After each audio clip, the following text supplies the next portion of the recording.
정책 자금 받을 때 누군가의 도움 없이 직접 준비해보고 싶으셨죠? 2025년도 기술보증기금 정책 자금 이 영상만으로 준비할 수 있게 좀 만들어 봤어요. 끝까지 시청하시면 대표님들도 가능하실 거예요.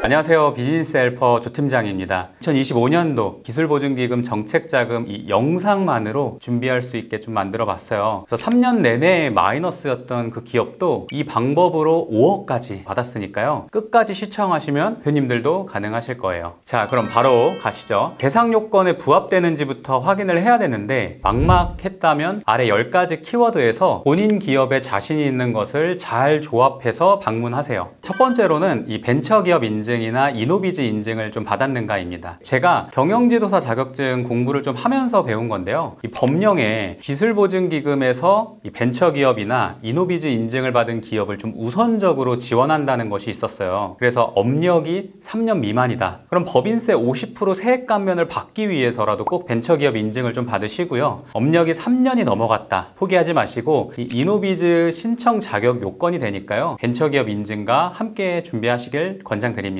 네, 그리고 두 번째로 대표자의 경력이나 학력입니다. 지금 하고 있는 사업과 관련된 어떤 경력과 학력을 잘 매칭해 주셔야 돼요. 만약에 서울대 나오고 대기업 나왔다. 당연히 잘 나오겠죠. 근데 우리 상황에 맞춰서 좀 논리적인 스토리 라인을 좀 만들어야 되는데요. 내가 만약에 주방용품을 판매하는 기업이라고 좀 가정해 볼게요. 옛날에 치킨집을 했던 어떤 경험이 있는데 어떨까요? 매칭이 될까요? 과거 치킨집을 좀 운영하면서 기존 주방용품에 대해서 이런 것만 좀 개선이 되면 조금 더 생산성이 좋겠는데 라는 것들을 가지고 창업 스토리 라인을 좀 만든다면 주방용품 기업과 치킨집 경력이 관련성이 없어 보여도 이 스토리 라인이 논리가 잘 맞춰지면 치킨집 경험도 경력이 될 수 있어요. 그리고 세 번째로 제품 및 서비스의 기술력입니다. 우리 회사에서 판매하고 있는 제품이나 서비스에 대한 소개가 좀 필요하죠. 그래서 당연히 기존 제품과 어떤 차별성을 좀 어필해야 되는데요. 기존 제품의 아쉬운 점들을 개선한 제품이에요 라고 하면 되는데 만약에 차별성이 없다면 유통이나 마케팅에서의 차별성을 좀 만들어서라도 우리 회사의 어떤 차별성 논리를 좀 맞춰주는 게 너무 좋습니다. 그리고 이제 네 번째로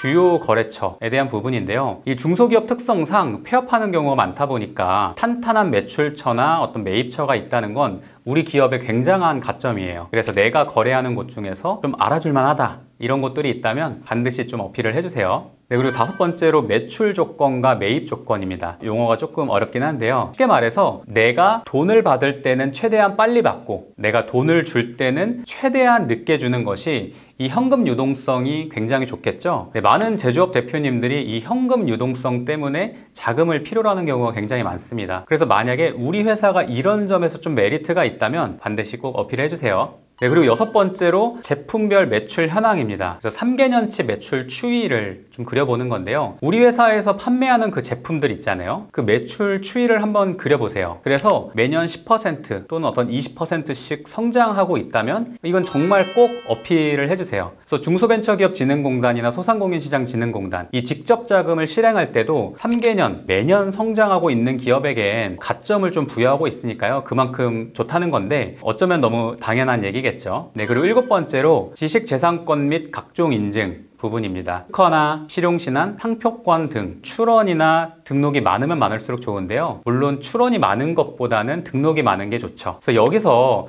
좀 급하게 가점을 올릴 수 있는 것도 ISO 인증인데요. 이건 빠르면 한 달, 어쩌면 한 2주 안에도 비용을 지불하면 좀 받을 수 있는 거기 때문에 꼭 한번 고민해 보세요. 그래서 만약에 가지고 있는 특허를 좀 활용해서 자금을 좀 받을 수는 없나요? 이런 질문을 제가 가끔 받는데요. 특허 기술이 주력 제품이나 혹은 어떤 계획 중인 제품의 기여도에 따라서 좀 다릅니다. 그래서 예를 들어서 A 특허 기술로 만든 B 제품으로 인해서 1년에 한 1억씩 어떤 이익을 낼 수 있다. 그리고 이것이 증빙이 된다면 특허의 가치를 한 5억 정도로 보고 그에 준하는 자금을 실행해서 받을 수 있다는 거예요. 그래서 이것도 꼭 한번 활용해 보시면 좋을 것 같아요. 그리고 여덟 번째로 수출 매출이 왜 좋은 것인가? 너무 간단합니다. 이 외화를 벌어오는 것이 애국이겠죠. 또 글로벌하게 간다는 건 이 사업 확장성이 있다는 것이기 때문에 이 부분은 충분히 어필이 될 겁니다. 그리고 아홉 번째로 이 연구 개발을 하고 있는가? 이 차별성, 이 경쟁력을 좀 갖추기 위해서는 우리 회사만의 기술이 좀 필요해요. 그래서 누구나 쉽게 따라할 수 없는 하는 거면 더더욱 해당 기술의 가치가 높겠죠. 그런데 그 기술에 대한 어떤 연구개발 활동을 할 때는 사실은 수많은 비용이 들어갑니다. 그래서 작은 중소기업에서는 좀 쉽게 할 수가 없다 보니까 이 국가 차원에서도 좀 도와주려고 해요. 기업부설연구소나 연구개발 전담부서 이건 꼭